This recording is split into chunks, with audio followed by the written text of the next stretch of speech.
bookkeeping, believe it or not. It may seem like not an important thing. It strikes me that most people think bookkeepers and things not important. It really is. And there's a difference between bookkeeping and accounting in actuality. We'll talk a little bit about that. When should you hire one? And how should you hire one? What should you do? What's the right timing for that? Discover 5 bookkeeping habits that every entrepreneur should adopt.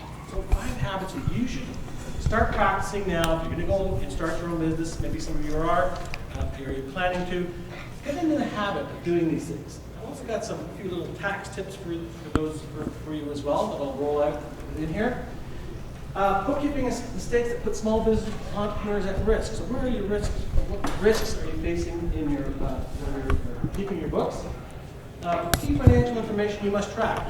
Like I said, I'm not going to turn you into accountants, but you need to know some fundamentals about what to watch and what's important. Particularly if you get lucky, right? If your business starts to explode, you have a lot of money rolling in, and how to manage that. You want to have a little bit of understanding about what can create problems for you. And finally, understand how bad track finance can cause you a world of hurt. So it's the opposite side of all the things you should do, really just be what can happen, what are the bad things that can happen to you if you don't.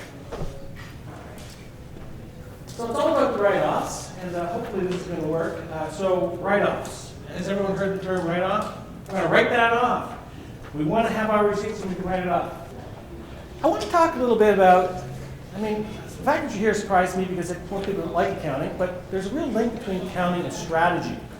And if you are in your own business or creating your own business, you want to be strategic. I think you want to be strategic, don't you? We all want to have strategy.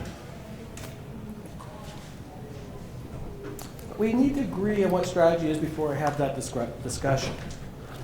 And what is it?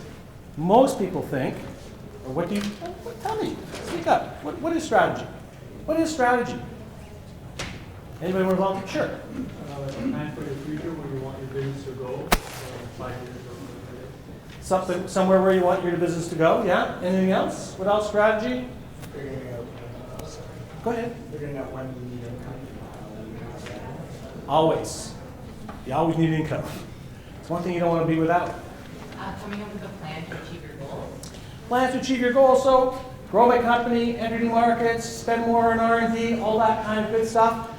That's all the things that we do to achieve the strategy. What you really want to do, what strategy really is. Ultimately, strategy will define for the entrepreneur what unique position he or she will want to achieve in their target market and how to make it sustainable. What unique position that you will have in the market. And once defined, it answers a very simple question. And this is like the $1,000 consultant question. This is where he starts making all his money. He doesn't really ask you that question, but ultimately that's what he's rolling around in his head. Why do our customers choose our products and services when they could have chosen the products and services of other people? So all the steps that you gave me are really important steps. They may be absolutely integral to the success of your business.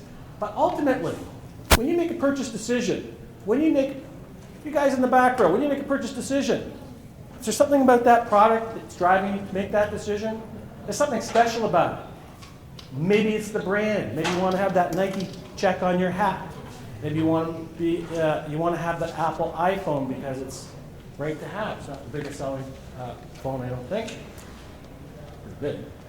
Maybe not the biggest, but there's always an attribute or some functionality about that product that you want to buy. That is the value proposition or the value that's added to that product. And that's really the strategy. That's the place that you want to be. We got it. So I like it like this. There's our unique value proposition. And we need 3 things should be in play all the time for our strategy. So our unique value proposition is going to be supported by the external market. So we're going to make sure that when we're developing strategy, we need to understand the unique market for our product. It's not all going to be the same.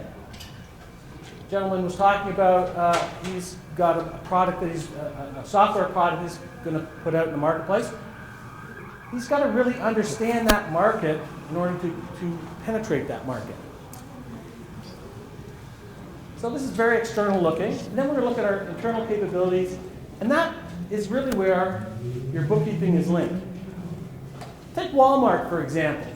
Big company, no one wants to admit they shop there. But what was their unique value proposition that Walmart offers the marketplace? What is so special about Walmart? Yeah. Low prices every day. Low prices every day. And why is that such a horrible thing for all the other retailers? Because they're trying to match the prices of Walmart. And what was Walmart really good at? What was their value proposition? What did they do better than anyone else? And essentially, there's another little tip for you when your strategy. Don't do what you do, but don't do what you do well, because everybody can do that. Do what you do better than anybody else. And that's your unique position in the marketplace. Walmart's unique position was they were able to buy and manage their inventory in such a superior way that they could drop their prices and they would still have sufficient margin to beat their competitors in terms of profits. Their competitors couldn't do that. They could not match the prices, and that's what becomes a problem for them. So our internal capabilities are really, really important. And bookkeeping, for all of us, it's a small element of our internal capabilities of the organization. But unless you have it aligned right, your competitors selling similar products may be able to do it better than you simply because their internal capabilities are better. And Walmart uses as an example in inventory. Bookkeeping is part of the whole value chain process in an organization. So I'm talking to look at your first 3 lessons of your strategy course there. And the last thing about that really is sustainability. And we talked about that unique value proposition. Because what happens when you create a new product? If it's successful, what happens? Copies. Everybody copies it. Everybody wants that money too. Because when you get out there and you're the first mover advantage, usually extraordinary profits accrue to you. And that's nice. That's what we all like. And this is what we're talking about today. I'm going to try and talk about things that's going to make you money. Save you money, make you money in your organization. Not make any mistakes. So, because this is about bookkeeping, and I'm sorry if you can't see that at the back very well, but what we have is a pyramid. At the base of this pyramid is the word bookkeeping. Then we come to accounting, and then we come to financial management control. And you'll see that bookkeeping is the foundation of this pyramid. Because everything that you do, all the basic little pieces of information that you collect while you're doing business, all the costs that you incur, are going to be run probably through your bookkeeper, or maybe yourself. And we're going to talk a little about whether you should be doing it yourself or somebody else should be doing it. And then it rolls up to the accountant who does the reporting and analysis. And then the really high-level decision-making support information that you can dredge out of your accounting system. You have two pieces of accounting. You have management accounting, which takes information driven by the accounting system to better manage what's going on. For example, you have five products, and you're trying to figure out which one to promote, which one to invest in, and you're going to use your management accounting in order to do that. But before you can do that, you have to collect the information. The information has to be good and solid. Because if you have bad information, well, the old adage, old saying, whatever it is, garbage in, garbage out, you want to make sure that it's accurate and precise. If you have any questions along the way, just jump in, gabbing away here. It's always fun for me. I'm married, so when I go home, I got no one to talk to. I have to listen. I don't get to talk. Is that wrong? Did I say something bad? It's a reality, I'm just saying. Hopefully your wife's not watching the live stream. Oh, yeah. Hi, honey. She's teaching over at Yorkton. Bookkeepers. So they record the daily financial transactions. So if you have a bookkeeper, they're going to record those basic transactions for you every day. So the boss, or you're the boss, you come in and pull all those receipts out of your pocket and you drop them on the desk and say, have at her, buddy. Bookkeepers are expected to understand the chart of accounts. So that's sort of the list of all the accounts and the structures of your accounting system. And what you really want to look for, and we'll talk a little bit more about that as we go through this, is accuracy. They need to be accurate, and they need to be categorized correctly. We'll talk a little bit about getting advice and outsourcing for some of this stuff. It depends on what stage your business is at and where you are. If you're just planning it out, having this type of basic understanding of where you want to go can be really helpful to you. I think it would be really helpful for you. Some of the bookkeepers perform other items like recording sales, accounts payable, accounts receivable, maybe payroll, among other things. So there's a lot of stuff going on there. A lot of these things contain a lot of risk. Sounds simple, right? You're collecting HST, you're paying people, you have to collect withholding tax, you have all the taxes that the province of Ontario is fostering upon us. I'm a bit of a conservative. So you need to make sure that you're managing all that because it's fundamentally controlled by the government, and the government will penalize you heavily if you make mistakes.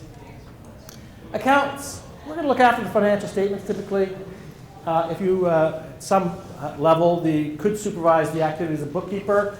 If you outsource your services, you may find an accounting firm to look after your financial statements, and they might provide you with a lower cost bookkeeper to look after your transactions, and they'll charge you for the higher piece.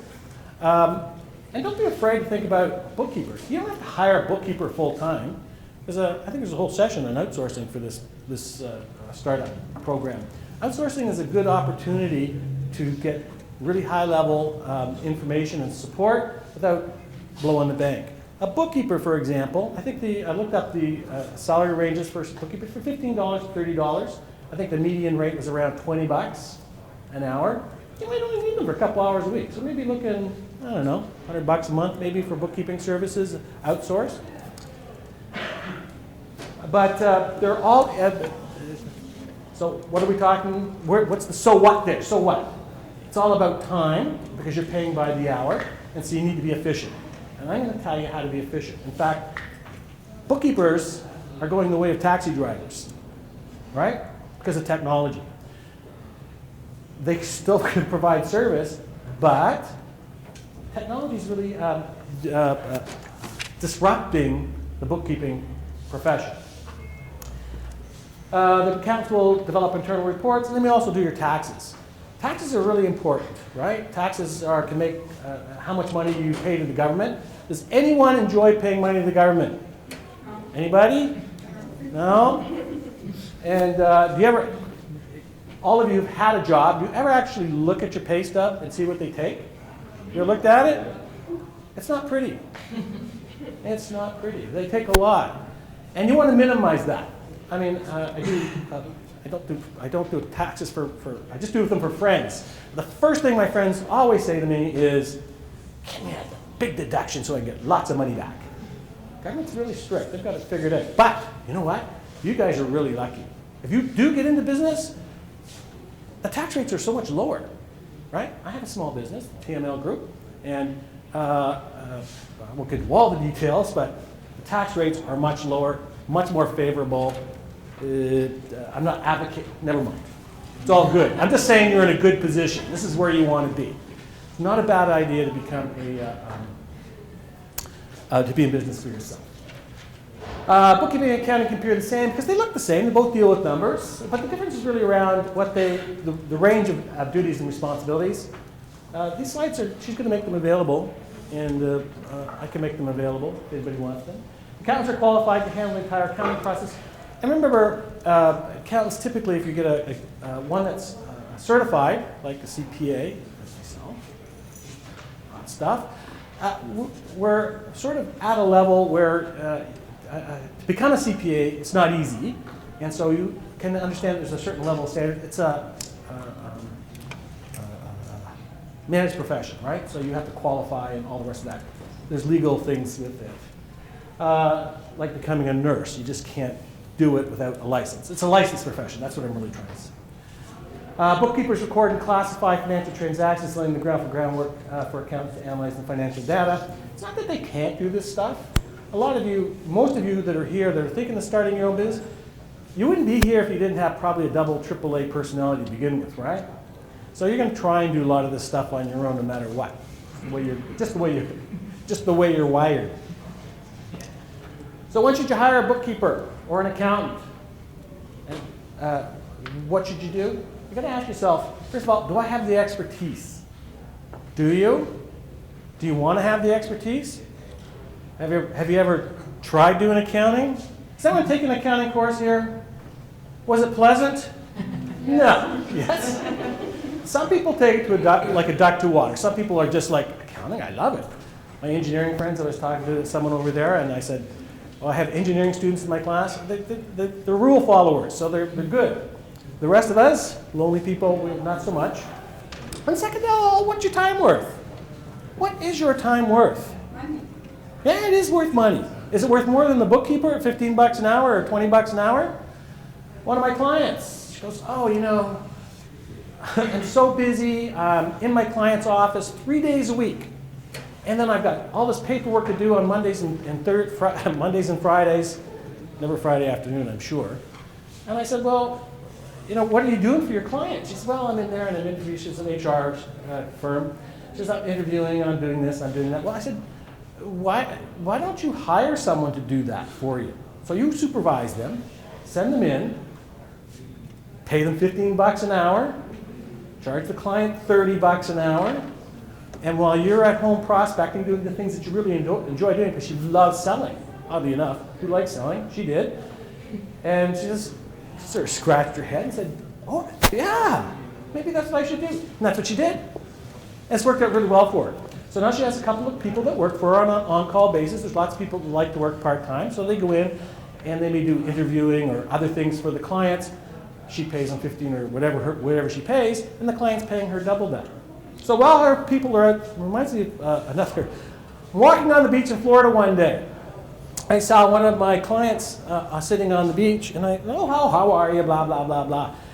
And he says, well, I'm probably doing better than you, because I have 5 people at work making me money while I'm sitting down here drinking pina coladas. It's good to be in business, a successful business, right? Would you like to be on the beach sitting there whether your employees are making you money? Of course you would. Sure you do. Imagine that. So you got to really figure out what your time's worth, and when you think about, don't think about you have to hire people full-time, really kind of start to think about outsourcing and that, like that. So before we go on too far, there's some aspects of bookkeeping and accounting that I want to sort of skirt around, particularly around cash flow. So I want to talk about the Leisure King. And before we can do that, we need to understand what really revenues are. And if you haven't taken accounting, you're not familiar with accrual accounting, revenues are anything that you do to earn income. You need to the only differentiating factor here is, and I want to point it out, is that if you get a T4 slip, it's not business income, right? If you're working for somebody, it's not business income. So I'm working here at the university today. I don't work full-time for Ryerson. But I'm really kind of considered an employee because it's a borderline case, but because this is a teaching institution, I'm coming here and doing teaching, it's employment income. So I can't just send them a bill as much as I would like to, tax rates. I'm considered an employee. And so, but if I came in here and I was going to paint the building or paint one of the walls, I probably could, because this is not what the university does, right? That would be a contract that I could bill for. Why is this important? I had a client, and well, it really comes on the expense side, but you've got to understand the implications on both sides. I had a client who hired only contractors. Everybody who worked for my client was a contractor. I don't want to call them my client because then I wouldn't have been giving them good financial advice, right? They weren't really a client of mine. They were an associate, or well, I know the story. How about that? And they had 7, 8, 10, 11, 12 people all on contract. And they did this for about 10 years. And what happened was CRA came in and did a little audit and said, whoa, whoa, whoa, whoa, whoa. These are employees. They're not contractors. They come to your place of work. You give them a desk.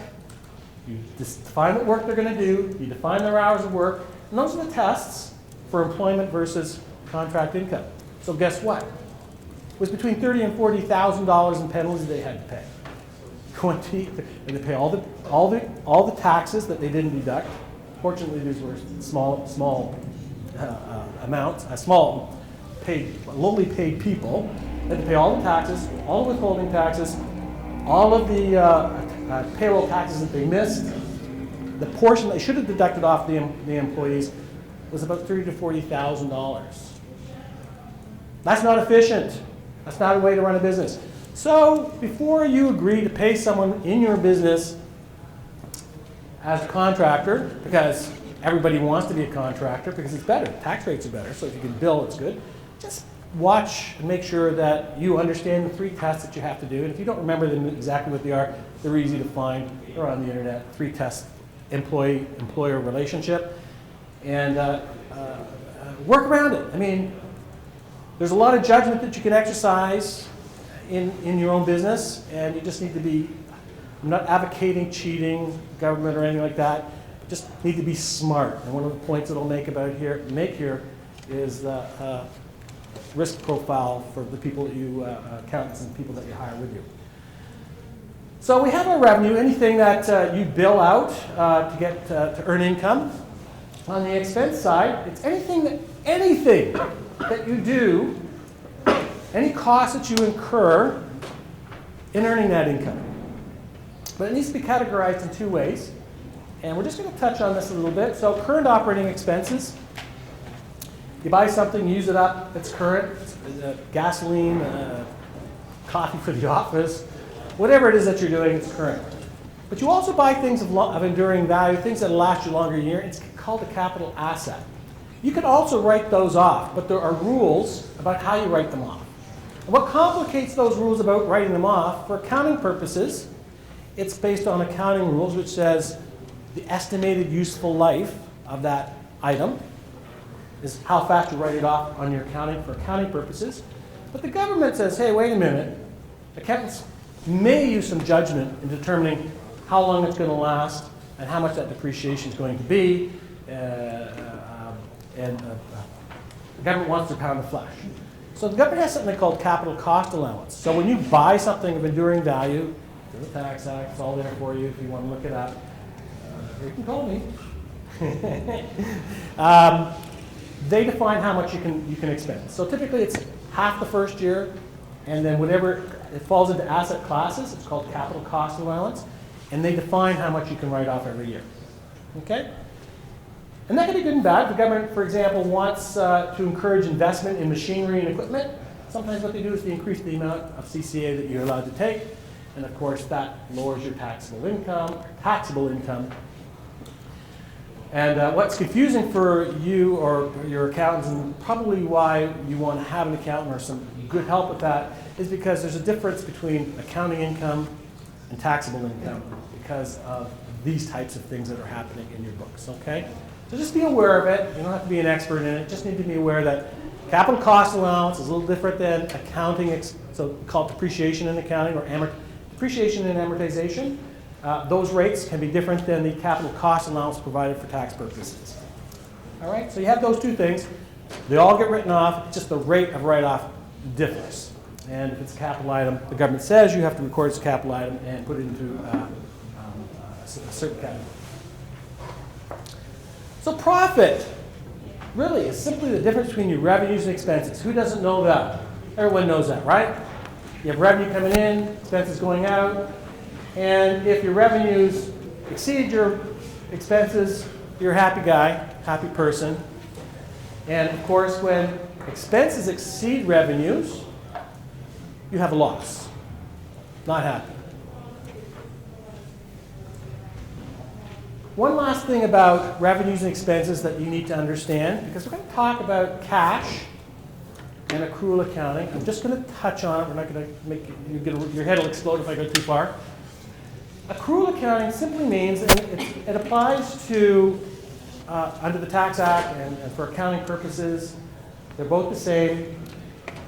You record revenue when you've earned it, not necessarily when you receive the cash.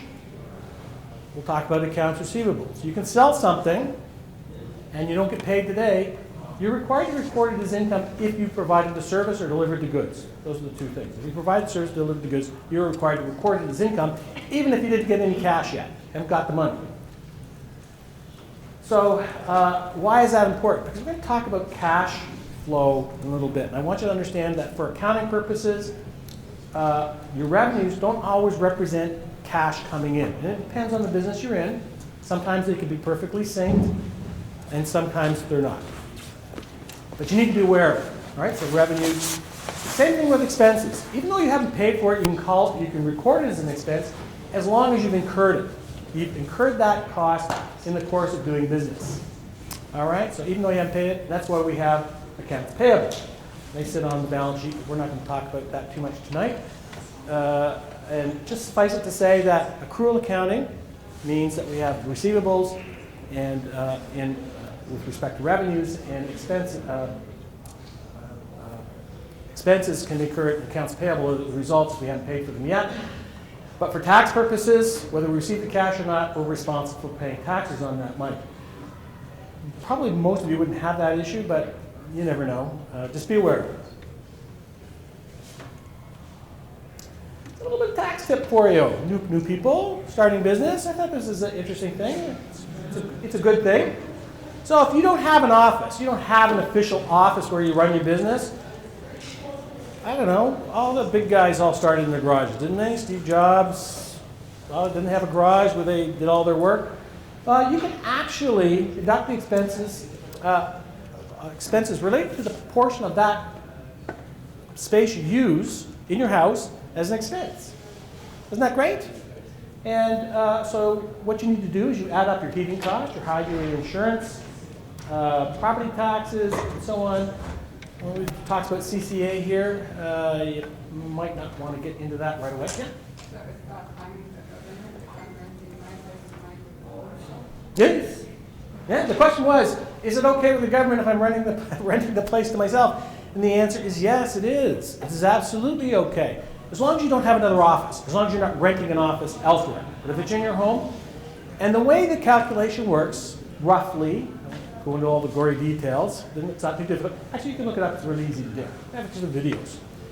It's a proportion of your house. So if you use 5% of your house, or 10% of your house, just square feet and measure your little area. If it's dedicated to your office and for your business, boom, there you go. Whatever portion of the house that it is, you can write off. Yeah.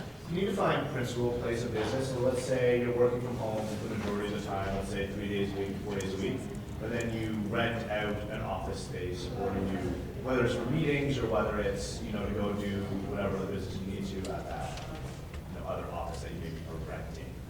How does that place in terms of home expenses? That's a difficult question to answer. Are you renting it full-time or part-time, or is it on demand? They have offices now you can say, I need it for 2 hours. Exactly. Then yes, you could.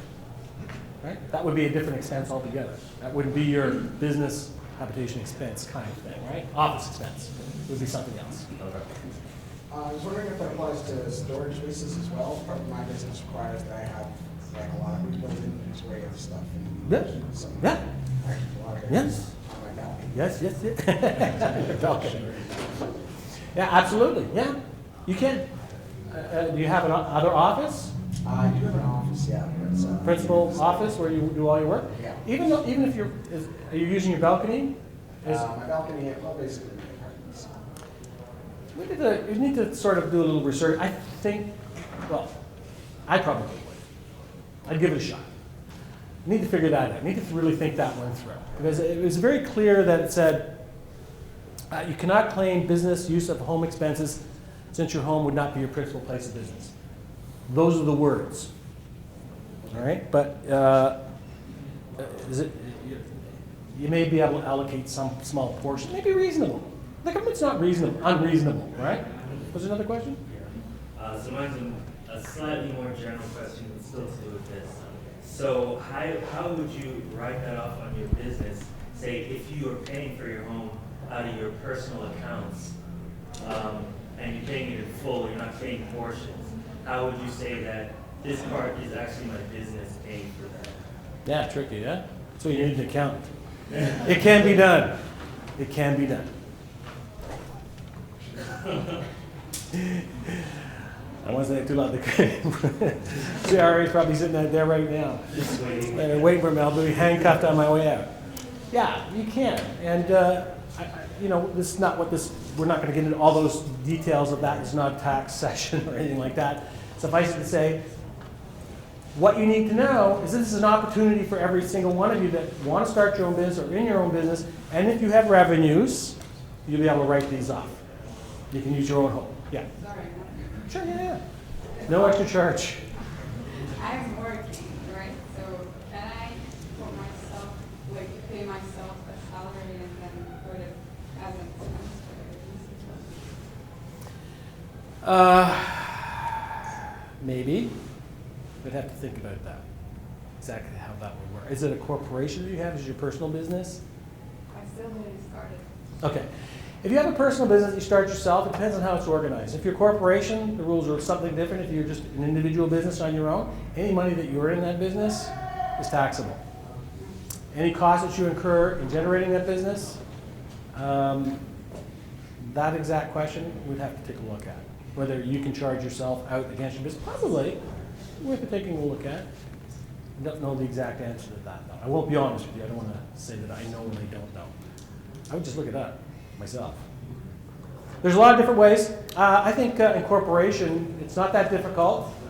We incorporated our company, and we a little bit Scottish and all in my background, I guess. And so when I was seeing lawyers were charging $1,000 or $1,200, province of Ontario makes it very easy. You get a step-by-step. You can fill in the forms, hit the button, wander down there, sign a few forms, and boom, it's like $300. Not that difficult. There's a few things that you do need to know. It's not quite that simple, but it's not. If I can do it, anyone can do it. Trust me. It's not that difficult to do. And I think depending on your personal situation, depending how much you're earning and that kind of thing, the tax rates could be lower. And there are advantages to incorporation. So you can think about that. Liabilities issues, depending on what type of business you're in, you're limited in liability for a corporation. But if you're in business and you're not a corporation, you can be held personally liable for any legal problems, right, that might arise from your actions. So you need to be careful about that. This is bookkeeping today. I just thought I'd throw that tax tip in because it's too important to miss. So now that we've set the framework, let's look at some of the practical things that entrepreneurs should focus on. Like, what are you going to focus on? You're entrepreneurs, you should really, I'm sort of leaning towards saying, do you really want to be a bookkeeper? Do you really want to be your own accountant? Maybe you do. You're all A personalities, you probably think you can do everything. Think about, the value of the work that you do and and the relative cost of some of these other things that you could do. So the minimum records that you're going to need to keep. So what do you need to keep track of? So you start your own business. Your deposit slips, your bank statements, canceled checks, receipts that support your expenditures. We're going to spend quite a bit of time on receipts because that's your ticket to write-offs. And we know that write-offs are valuable to us because they reduce the amount of money that we have to pay the government.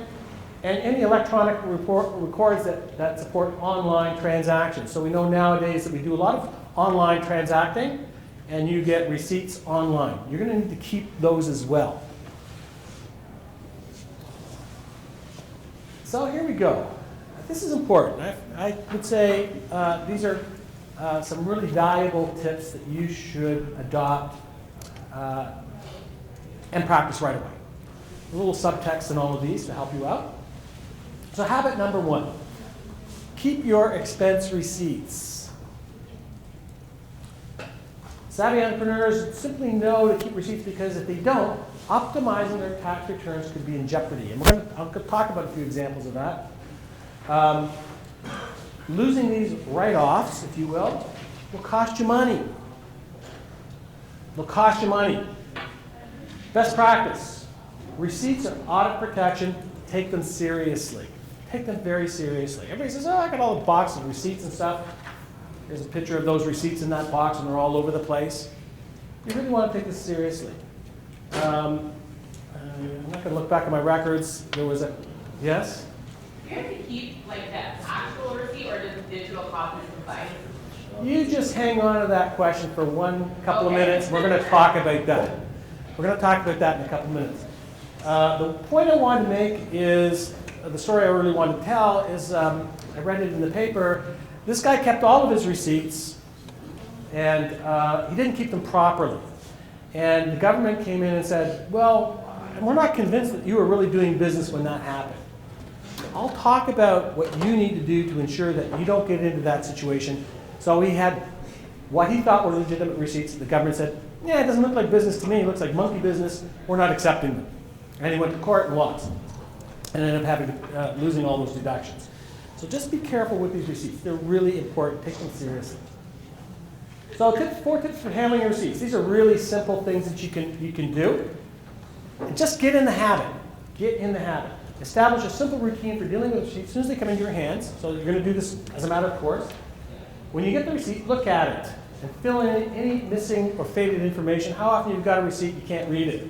Most of the time you don't care because you're on personal business and you didn't even ask for a receipt.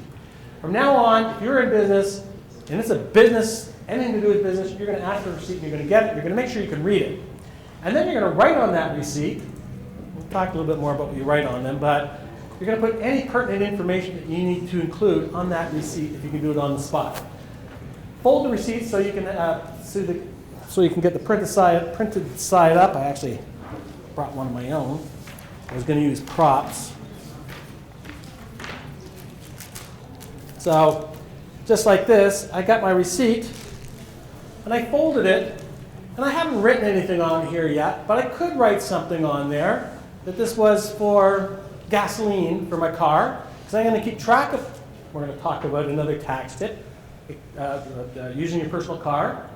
I could put that on here and put it in my category for gasoline, so I can track all my gas expenses and figure out what portion of those gas expenses the government's not getting any taxes on. I'm going to use it as a write-off. All right, so why do we fold it over? You want to put them neatly in that, or where that little box was, so you can find it later if you have to look at it. You might not have to look at it for a very long time, for the very reason that Ms. Mike said, right? We're going to look at some digital media for managing it. Yes? Do you have any tips on how to categorize your receipts? You're going to categorize your receipts in the way you're going to expense them. So once you set up your chart of accounts and you know the types of expenses that you're going to... So from an accounting perspective, you set up your chart of accounts that reflects what your business is doing, right? You're going to have a chart of accounts that reflects... What is a chart of accounts? It's a list of all the accounts you're going to use. And we've really kind of focused on revenues and expenses, right? If you're in a business,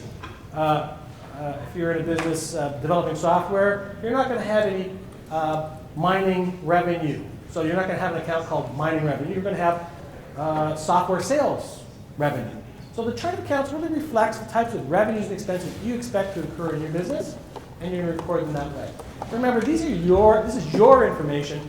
What information do you want to track? How do you want to track it? And it's a really good question, because your management account is going to help you design how, or your accountant, or maybe a really smart bookkeeper can help you design how you're going to set it up. And I talked about that earlier, because the setup's important in as much as the higher level stuff. You need your accounts set up in a certain way in order to get that information out.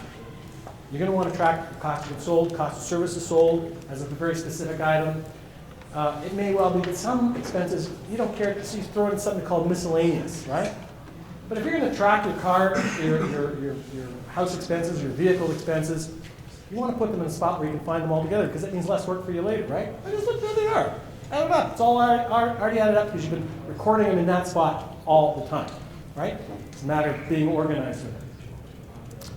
So fold receipts and get in the habit of, what did I do with my receipt? Did I get back to you? Or I get it over here? Okay. So keep a habit of keeping the data entry up to date where data entry is an issue. Yeah? So I have an office in Toronto, like down here, but I live in Scarborough. So I always have to buy food. And I heard you can write off some of the food, on some of your food expenses. So in that case, I would have to keep the receipt, but would my company have to pay for my food?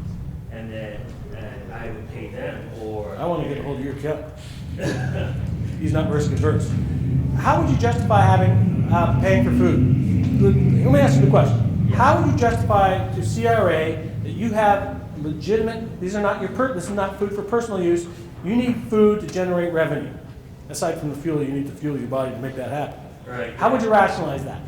Just a little simple test. Like, how do you justify that writing the cost of your meals off? I guess home is too far to cook, and I stay too late to, prepare meals when I wake up. Like, I leave too early, come home too late. That's a bit of a stretch.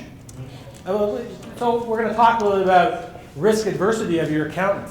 This sounds like he's got lots of risk, you know. And the other part is the risk, you know, there's two schools of thought. I'm advocating honesty and integrity in what you do.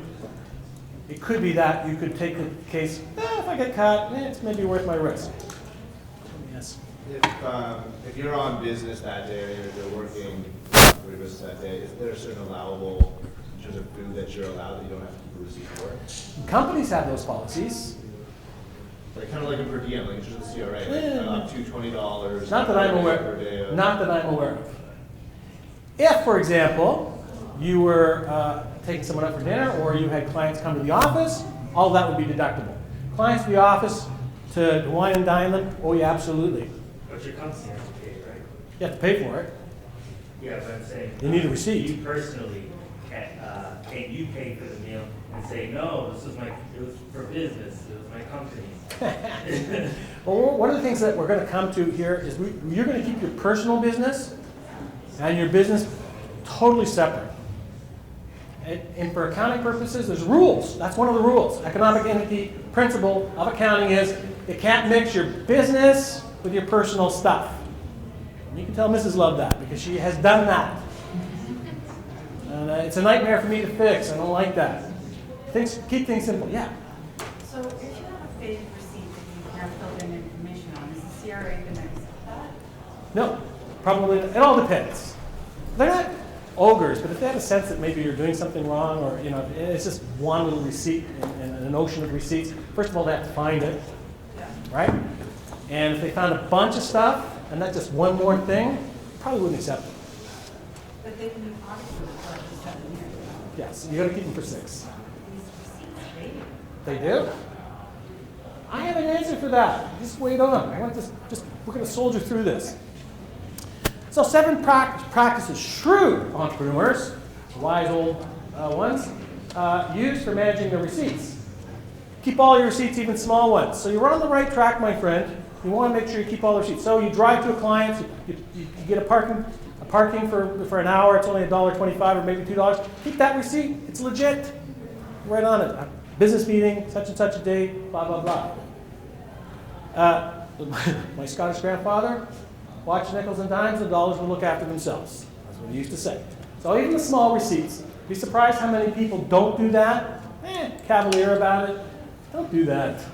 Don't pay the government any more money than you have to. Make notes on receipts about the business purpose. So I talked about writing on there what it was that you're doing in case you get audited. And the story that I was telling was that the guy couldn't remember. And to your point, will you remember 4 years from now what you were doing on this particular day on for a certain meeting? You probably won't.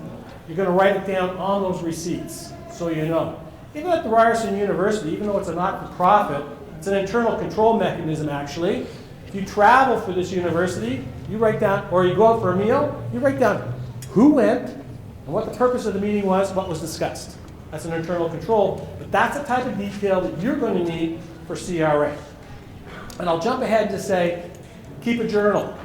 You want to write it on the receipts, and also keep a business journal of your work adventures. It doesn't have to be too detailed, but if you go to court and you have that kind of detail available, you're going to win. You're going to win. I've been involved in court cases, not related to this, but other things. If you have a journal, that is really admissible evidence in the court. So keep that. Yes, sir. When you get audited, do they ask for the journal, or do they just ask for like a specific receipt and say what was the purpose of it? They may ask, both. Everything's backup. Everything's protection. It's all CYA. You know what CYA is? Cover your tush. All right? You're backing everything up so that you don't get, so they don't have any reason to do that. Like those guys are out, it's fun for them, right? I used to be an auditor, not a government auditor, but internal audit. You want to find stuff. It's what's fun. Looking at stuff that's okay is not fun. So, and they have, lots of tricks and things and that. And remember, they're looking at they have a computer selecting you, right? Based on what you're filing on your taxes. Label receipts if necessary. To the point someone asked about what do we write on them, label them, types of expenses that you're going to have. This is going to be good for you. It may be good for your bookkeeper. Because if you drop that big pile of stuff on the desk for the bookkeeper, or when the bookkeeper comes and they can't figure out what it is, they're going to take your time asking you. If they see it, they already know, boom, it's done much quicker. Okay, so there you go. Take a picture with your smartphone or scan receipts and keep them for at least 6 years. Yes, there's an app for that. And let's try, I don't know if you can hear this. So, well, just try it and then we'll see what happens. The problem is I'm going to get back here. So this Chrome River is really not probably something that you might need as a startup. But the principle that they're talking about here, just that the video is the best one that I saw. This software is available free. But it's like everything else that's free on the internet, right? You get so far and then you really want to do the next thing. It's $1.99, $20, $100, whatever it is. So you really want to think about that. So hopefully you can hear it.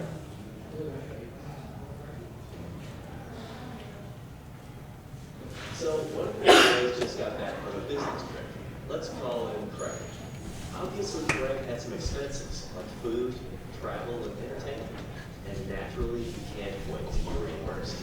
Too bad your company still does expense reports the old way. Craig's had to find all his receipts, fill out a stack of forms by hand, double check with guidelines that he's compliant, and manually send them off to your accountants, managers, and executives for approval. Your company wastes loads of time and money. And Craig, if he's lucky, he'll get reimbursed before Christmas.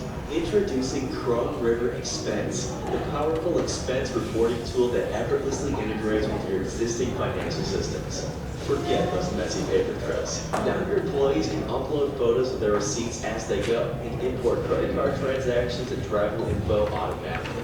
Whenever Craig wants to submit an expense claim, he simply drags and drops receipts and expenses in an attractive, user-friendly interface. Chrome River is built on a powerful business rules engine, which has taught your company's expense policy rules. So Craig immediately knows which of his expenses are valid and which require a response. When he's done, Chrome River automatically sends them on to all the relevant approvers. They get instant email notifications and can examine, approve, or return an expense report with just a few clicks. The cool part is expenses can even be returned individually, meaning rejections or queries don't hold up the process. So your employees are always paid promptly and precisely. All the while, you get a real-time look at your expenses, so you can always keep your costs under control. Finally, a business finance application that makes everyone's life easier. Check out ChromeRiver.com to find out more. All right.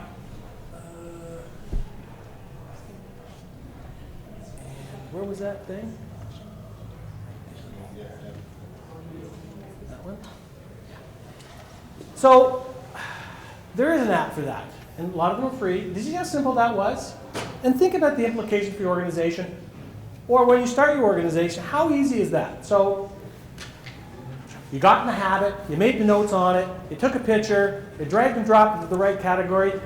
Do you even need a bookkeeper? It automatically updates to, if you have software, it may automatically update to your software. Done!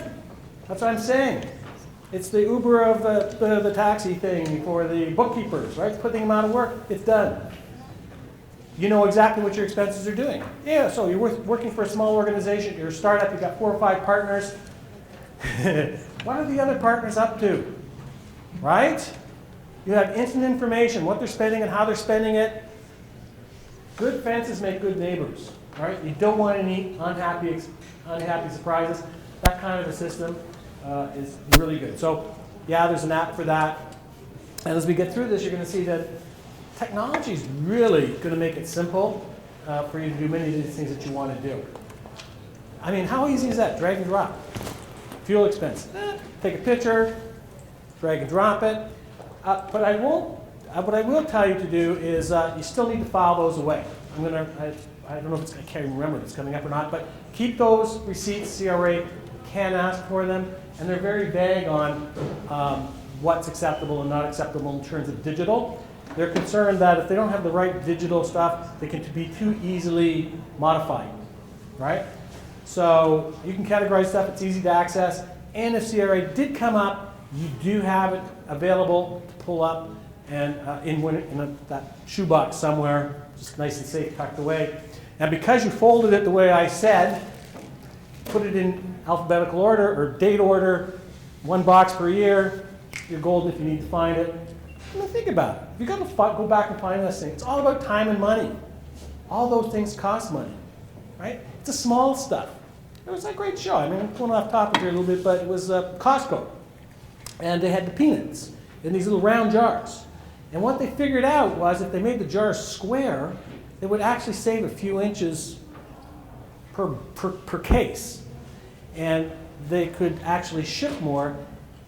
They sell like millions of these peanuts, like millions and millions and millions. It was like $150,000, $200,000 a year they were saving by using square instead of round.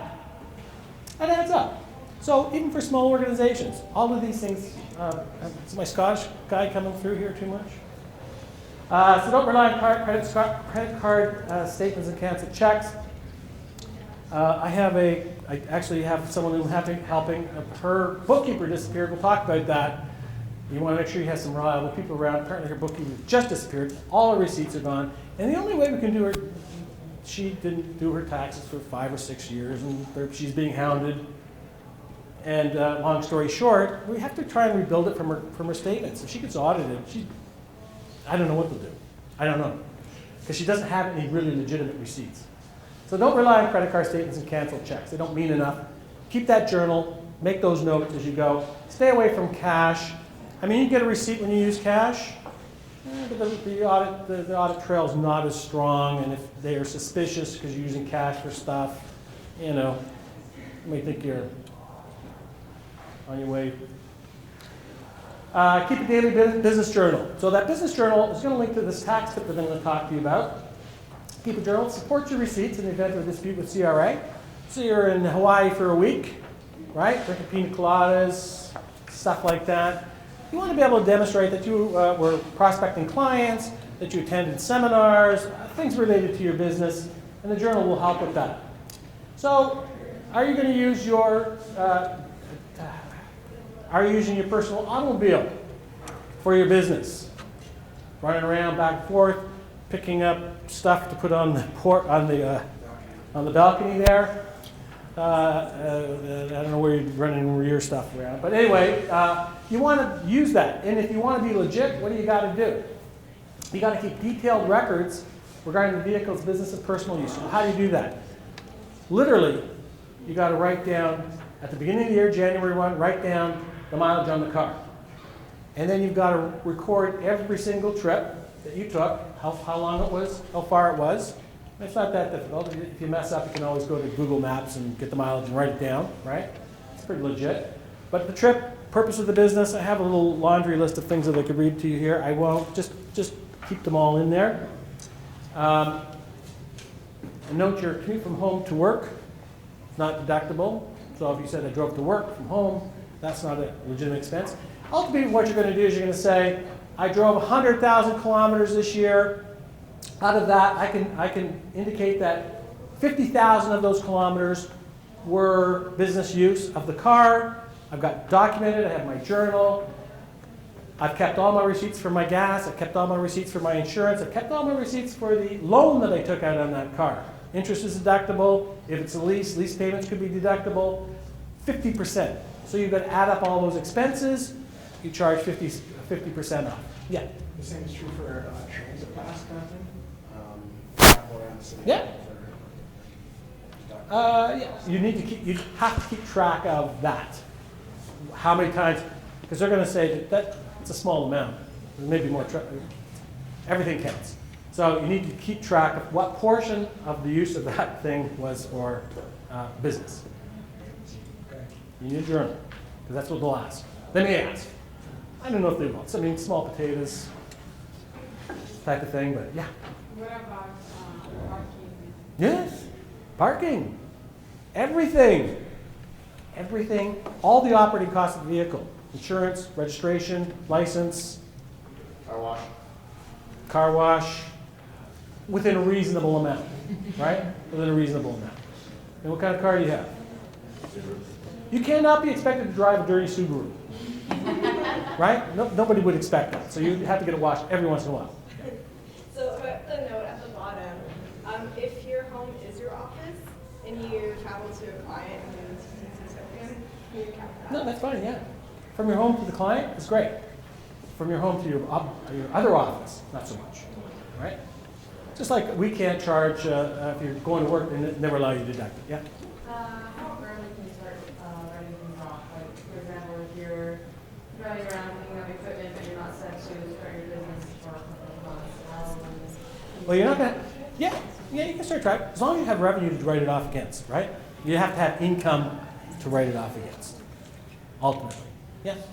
Does any of this carry forward in years, or is it just like for that year when you file your taxes, your expenses write off? Yes and no. Losses can be carried forward, but that we're getting to the more complex tax when we start to get there. So the general answer may be yes, maybe no, depends on the circumstances. There has to be a reasonable prospect of profit at some point. Okay?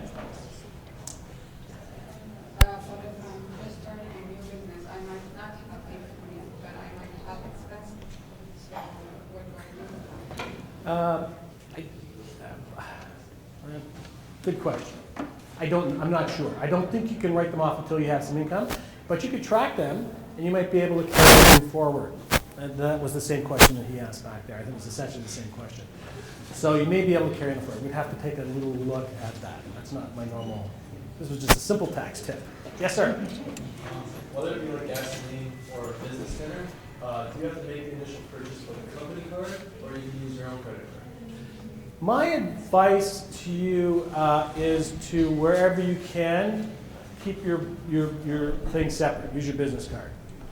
Right? You can, but the accounting becomes a little more complex when you start mixing them back and forth, right? It's just a little more complicated in the accounting. So the more complex you make it, the more it's going to cost you for your accounting. Right? So try and keep everything separate. But you can use your personal card and still try, it's just not... Oh yeah, absolutely. Absolutely. You need to track all of your expenses though, right? And it's that portion of all of your expenses that are for business that you can write off. You can't write off any personal costs. And they're going to ask you, and so what all this really is a simplified way of saying whatever percentage of that vehicle's use is for business, you can write it off. And you can write off all the related costs to operating that vehicle. It becomes even, it's not more complex, but somewhat more complex if your company buys the vehicle. There's a whole set of rules, separate set of rules on how that's handled, limitations, you can only write off so much, it goes on and on and on. That's why I say your all AAA personality is probably, but you really don't really want to learn all that stuff and necessarily know it yourselves. You might. You need to be aware of it. So you can say to your accountant, by golly, man, I've got all these things. Make sure we get it looked after. So best practice, keep all your source documents in the form you originally received them. Keep all of your source documents in the way you originally received them. Make sure you put the notes on it. File them away. You'll probably use the digital receipts. I'm thinking everyone's going to be using digital receipts. You probably will. Take a picture, keep it. In fact, there's lots of little YouTube videos. You can see them on there. The only reason I didn't use those, they were not well done, but you get the idea. Keep e-receipts in e-format, paper receipts on paper, stored away so they don't get lost. So we talked about e-receipts. Keep them in the format that you got them and file them away. And use your scanned receipts, PDF versions for lookup reference, better safe than sorry. Follow that policy. Okay? There is a link to the CRA site that sort of discusses it. And I think when you get the slides, click on that and you can take a look at it. And you can see how vague it can be sometimes. And so that's why I'm saying the best practice would be just to keep the receipts. Use the digital stuff for all the stuff that you want to do and just file them neatly in a box and you'll be good to go. Habit number 2. We've got 5. We're getting there. They go faster. Well, that was a really important one. Managing your receipts is really important. Because I said that right at the outset. It's your evidence of legitimacy. And if they deny your receipts, that screws up your taxes, your penalties, the whole bit. Has anyone ever had their taxes reassessed? It's a nightmare. Even on your personal taxes, it's a nightmare. Can you imagine for your business? And if you're an entrepreneur and you're trying to do your business, you want to be spending time doing that? The government's got infinite resources. They've got all those people hanging around the tax office, hardly anything to do all day, but hassle you. And they've got lawyers and money. And if they run out of money, they just tax us more. Have I got a bad attitude? So habit number 2. This is really important. Cash is king. Cash is where you want to be. Did you know that a profitable company could go bankrupt? Seems odd, doesn't it? You could be profitable and you could go bankrupt. It is possible. Check out Nortel Networks. Nortel Networks. Does anyone remember that company? It used to be a Canadian company. Profitable company. They look profitable, that's for sure. 51% of small business owners and entrepreneurs say that managing cash flow is their biggest challenge. And it will be your biggest challenge, one of your biggest challenges. Could be the biggest challenge. You want to manage it well. The ability to generate consistent positive cash flows is also highly valued by investors and the banks. So you got a great idea. Your idea is taking off. What do you got to take to the bank? They're going to like your income statement. That's nice. They're going to like your balance sheet. They're going to look at that. But what they're really interested in is cash flows. They really are. Has anyone talked to investors? They're interested in cash flow. And early on in the lecture, I talked about accrual accounting. Remember I talked about accrual accounting? It's differentiated from cash accounting because we don't necessarily have cash under accrual accounting, right? It's sitting in our accounts receivables. We don't necessarily have it. So it is technically possible, probably doesn't happen very often. Undercapitalized companies happens all the time. When have you heard of a great company going out of business? They had a great idea, they just ran out of money. And then some guy with deep pockets comes in and makes a fortune off that company buying it cheap. Someone won't believe, you go to the bank, they won't lend you money. Do you know the bank will only lend you money when you need money? When you don't need it? When you need it, the rate goes up and up and up and up and up and up. They'll charge more and more and more. Fortunately for you folks, we have crowdfunding now. There's all different sources of way of getting investor cash in. The point that I'm trying to make is you're going to need to manage your cash flow at all points, no matter what part of the business you're in. Which is probably a good time, maybe a right time, to talk about what it actually is. What is cash flow? It's really, okay. It's the lifeblood of your business. It comes from business operations such as sales. So we can categorize the sources of cash are cash flow from operations, that's your business cash, the things that you do to generate cash, your sales. You can also get cash from borrowing money or from investors. Those are your sources of cash.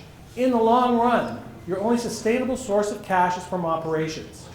And that's what is going to make your business survive in the long run.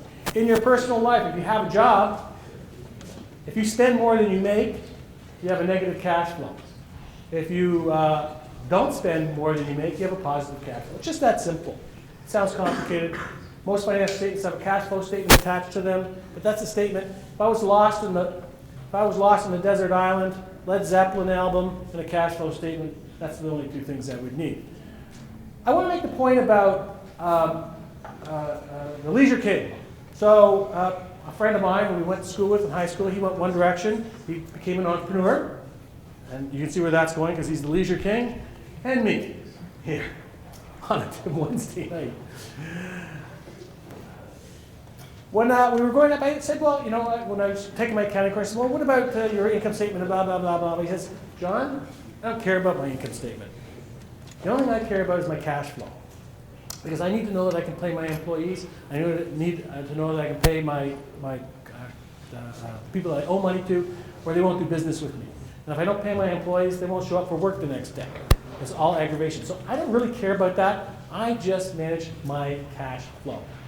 That is probably, if you had to do anything in your business, that is one of the most critical things that you can watch. Maybe when you're small, it's pretty easy, but as you start to grow, if your business takes off, those are some of the things that you really want to pay attention to. So what does it look like? I did a little got this little tag off the internet, and sorry. And ultimately, you see the pipe at the top here, if you can see that, the inflow cash should be a little bit bigger than the pipe at the bottom, with the cash flow going out. And you should always have a cash reserve. Does everyone know where the word, during the holidays you get Black Friday or Black Thursday, or just before in the US, they always have that Black Day. What that means is most retail, or a lot of retail companies, operate in the red most of the year. They actually operate in the red. When the holidays come in, sales skyrocket. And that's Black Friday, because the companies finally go from the red into the black. That's an old saying, red and black, red's bad, in the black is good. And that's when they become profitable. So what is that? What's my point? You need to keep a little bit of cash reserve. You don't want to run out. So you monitor your cash coming in, you monitor your cash going out. The long and short of this story is make sure that you understand where your cash is coming from, where it's going, and that you're able to meet your obligations and plan it out. So cash flow is something as an entrepreneur you really need to pay attention to. It's really important. The worst case is, and we've seen it, it's possible, you will go bankrupt because you run out of cash. There's nothing wrong with your business model. There's nothing wrong with what you're doing. But the sharks come in, they see you there, they start circling, and you're done like dinner. Okay? So don't let that happen to you. Be aware of it.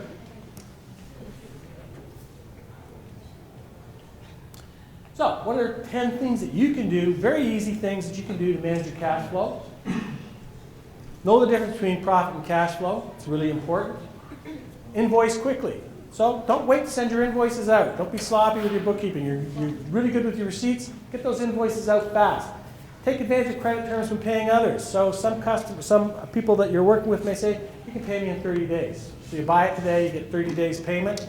Take advantage of that, because that slows the cash coming out of your company. Get the money in fast, pay slow. Money in fast, pay slow. You don't want to take too much advantage of that, because you don't want to insult the people that you're doing business with. They need their money too. Offer discounts to credit customers who pay early. So that'll speed up your cash. If you're accepting credit cards or debit and credit cards, it's costing you 3% anyway. Why not offer them a 3% discount if they pay within 30 days, 10 days rather. A lot of companies will take you up on that and pay you early. Particularly if they have lots of cash. A 3% discount on 10 days, it's a huge rate of return in actuality, and companies can save a lot of money. So you can offer those discounts to get that cash flowing in. Agree to clear payment terms in advance. Unless you're dealing with your Uncle Bob, because you know you're never going to get paid, Uncle Bob's just not going to pay you. Make sure you have, good fences make good neighbors. You ever heard that? So make sure that you have clear agreement in advance. I have made that mistake myself. It's okay, we'll trust you. When it comes to money, you can't trust anybody. It's true. You can't. I've been involved in so many places where careers ruined because they've stolen money. It's just can't stop. Question with the accrual accounting. So it might be a delayed payment in my business, and we have a couple of people who have not paid. Is it possible to then write off, because basically I would have to accrue it in that year, but I might not get that money, so I might have to pay taxes on money that you don't get. Accounting provides a system to do that. Okay. And you're a great company. I've been working for 3 or 4 companies, not that I worked for a lot of companies, worked for 3 or 4. Receivables has always been a problem. That have been a problem. I mentioned some of the places that I've worked. They have been a problem. And you would think, how could that be? They are. Huge amounts of write-offs. Huge. Fixing that now, this very day. Never mind. I am fixing up receivables forever. Trust me, it's an easy thing to let go. And this is one of the metrics I'm going to ask you to talk about is on your receivables. That's one of the metrics you're going to watch like a hawk. It's easy to forget about. The older you get, the harder they are to play. This is an accounting system, allowance for doubtful accounts. You're going to charge, if you think It's based on history. If you think you're going to charge it, it's legitimate, you can charge your income statement in the period which you think that it might not be happening. And so you're not going to pay tax on it under the accrual accounting. So there's a system for that as well. That's a great question, thoughtful. Use prepaid retainers for services or ask for deposits. I made that mistake, and I learned that soon. If you're going to provide a service to somebody, make them pay first. Don't provide the service till you got either the nice big fat deposit or retainers are really nice. You can put in that retainer. They may say, well, I'm antsy about paying you the money up front. Say, look, if you're unhappy, I will pay you back. I'll give you the money back if you're not happy with my service. Much better to get the money in advance. Trust me. In fact, I've advised my clients, and many of them have done that now. And it's also nice because you have a nice little cash flow coming in, right? You're providing a service, you can say, I want $500 a month at the beginning of every month, and I'll be available to you for whenever you need me, blah, blah, blah, whatever that agreement is. But you have your money, and you can provide the service. You can simply guarantee your service to the people. Better that you're returning the money than you chasing the money. With regards to number 3 and 4, if a supplier were to offer you a discount if you pay early, would it be better to pay early or take the... Depends on your cash. If you've got lots of cash hanging out, absolutely. The Leisure King, he understood the cash flow very, very well. And he would often he'd be rolling in cash because of the business. He did bankruptcy stuff, and his game was getting the stuff before he had to pay for it, selling it before he had to pay for it, so he'd have all this money. He'd literally have millions and millions of dollars hanging out because he didn't have to, because of delay, he would delay the payment. So he had all these resources available to him. He would invest that money for that period of time. Leisure King. He doesn't work today. He doesn't work today. He does work, he just plays at work. He's got a nice Chalet and Whistler, got a R8 Audi, little sports thing, and lives in Rosedale. It's disgusting. Not acceptable. Except use of debit and credit cards, of course, but there's a fee for that. But at least you have your money. And keep cash reserves to help you through the lean months. We saw that in the little tank, because you're going to go through cycles where business is really strong and other cycles where business slows down a bit, so you want to be able to have that little cash bit there. And make sure you have a system to monitor your cash flow. Okay, so monitor this darn cash flow. I said we're habit number 2, it's high on the list. It's something you really have to watch. Technology is now available to help you do that. Okay, we're going to talk about technology in a minute. Yep. Do you have advice on a strategy for the minimum amount you should have in your reserve for your cash flow? Something like pay your employees for 3 months kind of thing? I don't have you'd have to look at your type of business and you look at your cash flow. So you have to really plan it out. Where is it going to come from? How fast am I going to be paying it out? And it all depends how you're managing your employees if you have them. You might want them on part-time first, or you may have them on flex time. You see it all the time. Big business does that, right? They mix people around, and people don't like that because they don't have fixed hours, but they're trying to manage their cash flow as well. So the answer is, there's no fixed answers. You have to think about it, right? Or get some advice, get some help. Track your receivables. Number 3, track your receivables. Tony, unless you have Tony in the accounts receivable department, I don't know if you know Tony. Anyone ever seen him before? So, unless he's in your accounts receivable department, you want to make sure you track them on an ongoing basis. Not difficult to do. Why does it matter? So when you make a sale and agree to take payment later, your bookkeeper will record an increase to sales and an increase to accounts receivables. And that's not cash. In the AR account, basically identifies, so if we look at your AR account, it basically tells you who owes you and how much they owe you. All right, so it's all right there in that account. And it's very nice, it looks pretty, but it's not money, you can't spend it. There are unsecured mini loans. And particularly if you provided a service, even if you provided goods, it's pretty hard to get them back. Right? So it's a loan. So, warning, this is a reduced cash flow item and lost sales when you write them off. You thought you had a sale. That sale is not a legitimate sale anymore. You want to monitor that carefully. There are 5 secrets. 5 secrets. And this is all sorts of stuff going on here to effective receivable management. Preemptive action, develop a credit policy. You're pretty small, you're probably all pretty small business, but if you want to think about these things when you do go in business, and you may have employees that are involved with this, you want to make sure that you have a credit policy, who's going to get it. Consider having new credit customers fill out a credit application. At the University of Toronto, the budget is over $1 billion.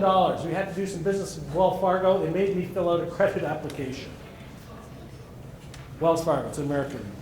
Anyway, I'm sure you have document collection plans, because at some point, you're sitting there and you think, well, who's collecting the money? Who's responsible? It sounds, it really sounds logical and reasonable, but I can tell you, it's just not done. Even in big organizations, it's not being done. There are some very sophisticated organizations, mind you, that do it very, very well. But don't let this happen to you. Don't be that. Don't be those people. Use software and dashboards to measure AR performance metrics as age, average days outstanding, and AR turnover. For example, if you have a credit policy that says, I want to be paid in 30 days, you'd be looking at your AR, accounts receivable turnover rate, maybe being produced by your bookkeeper, or your accountant, whomever. You might even do it yourself. Maybe you have someone in the office. If your policy is 30 days, your dashboard should say at the end of the month that your turnover rate is 30 days, or better. If it's 34, 40, 45, that means someone's not collecting the receivables as fast as you expect, and that's affecting your cash flow. Receivables are really, really important in terms of managing your business. Software enables us to do it. Use payment patterns to identify customers in financial distress. Probably for bigger companies it becomes more important, and you need to do some analytics. You see a customer that's getting older and older and older. They keep doing business with you, and the amount that's owing to you is increasing, and they're paying the oldest ones off or the smallest ones off to make it look like they're making payments or making small payments. That could be trouble. They could be going bankrupt, and they're just working. They're working the company. It happens. That really does happen. Consider the use of a collection agency. That's a no-brainer. At some point, your friends, send them. You might get the money back, 50%. They charge a fee. Some 50%, some 70%, less, more, all depends. And they don't charge you anything. You just don't get as much of your receivables back. There's also the option of factoring your receivables. They call it factoring. You can sell them. People will buy your receivables 80 cents on the dollar. They'll give you 80 cents right now for all of your receivables. You have all the cash. They go and collect. What's their return? 20%. Yeah. So you mean the internal efforts? You mean like you try with Yeah. Again, it comes down to how big is your company? How much effort do you want to put into it? Collecting the receivable. So at some point you say, I'm not going to spend any more time trying to collect from these people, and you sell. Basically, you're selling it to another company. And if they collect it, they'll give you whatever portion they agree to pay you. And they're annoying, right? They're calling all the time. They'll call them at home and stuff. Some of them are not the best people. Or hire Tony. It's hard to see here. Determine internal controls to prevent fraud. Again, accounts payable. I don't know if you have partners or a bookkeeper. There's certain things that you should do to make sure that they're not spending your money. They create companies, fictitious vendors. They write checks internally. So you need to be aware. Don't trust everybody inside your organization. I'm telling you. Do not trust it. Good fences make good neighbors, so put a little bit of internal controls in place. People can help you with that, just to make sure. I don't know how many companies have been robbed, and people don't tell you. You don't ever hear about it because they don't want you to know, even big companies. People steal money. Habit number 4, get the right tools for the job. Do you need software? I would say yes. I mean, you can go with the sticky notes and spreadsheets. Mrs. Love has me doing all that. It's just a pain in the areas. What you really want to do is, some of the software is free. Accounting software is free. It's probably you probably don't want to go with the free one. You probably want to get one that's going to fit your business. And why? Because even if you start out right, this is the way you're going to finish. Start the way you want to finish. Have it right. If you believe in yourself, and you believe that you have a great business idea, you want to manage your stuff well, invest in it. What are we talking here? $600-700? for a half-decent software package, not very much. And I have it in here somewhere, but we'll just talk about it very quickly because it's here now. That software, you want it to link up with your tax software. You want it to link up with your one that you're taking the receipts on and pushing them to your accounting system.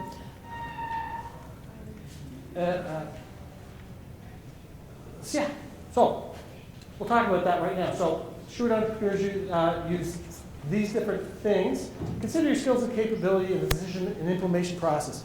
Ask for help if you need it, right? Get some advice, pay someone $100, whatever it is. If you're a startup, that could mean a lot of money to you, but it may save you a lot of money. It may save you. So pound foolish, penny wise, pound foolish kind of thing. Understand what your needs are, basic or advanced features, compliant with legislation. So you get a nice little package, software package that's designed for the US, and that's just not going to work here for you. So make sure it's Canadian compliant.